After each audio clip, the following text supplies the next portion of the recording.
Il y a que la vérité qui compte fait son grand retour ce jeudi soir sur C8. L'occasion de se rappeler des moments marquants de cette émission culte, notamment de ce qui est devenu l'une des affaires les plus sordides du petit écran. Ça y est. Ce jeudi 12 octobre, à partir de 21h20 sur C8, il y a que la vérité qui comptait de retour dans une nouvelle version. L'émission s'était arrêtée en 2006.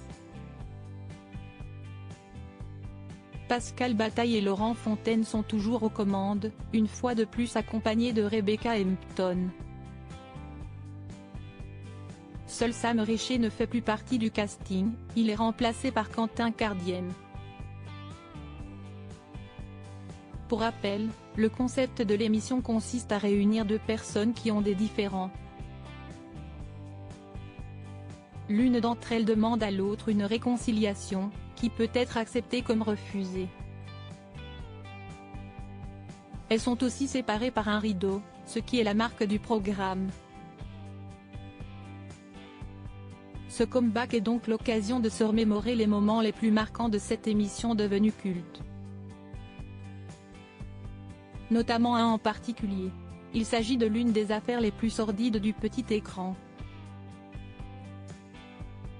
En avril 2004, un homme prénommé Christophe Lefebvre parvient à faire venir son ex-femme sur le plateau.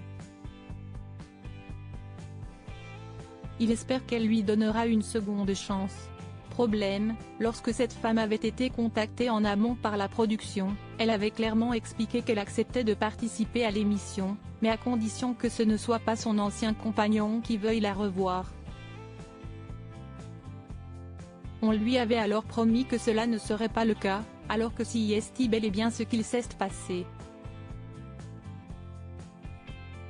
Une histoire sombre le jour de l'enregistrement, elle a alors refusé d'ouvrir le rideau, avant de s'en prendre à la production et de leur demander à ce que l'émission ne soit pas diffusée. Sauf que TF1 n'a pas tenu parole. Au mois de mai, la séquence est diffusée à l'antenne. Ce qui n'a également pas plu à Christophe Lefebvre, car si est bel et bien lui qui avait eu cette idée, il ne s'attendait pas à ce que son ex-femme refuse d'ouvrir le rideau. Ne supportant pas l'idée de s'être pris un tel refus devant près de 3 millions de téléspectateurs, il s'est rendu 5 jours plus tard au domicile de son ex-femme avant de commettre un acte terrible, à savoir un viol. Christophe Lefebvre a donc ensuite logiquement été condamné par la cour d'appel de Douai à 4 ans d'emprisonnement ferme et 1 an avec sursis pour avoir agressé sexuellement son ancienne compagne.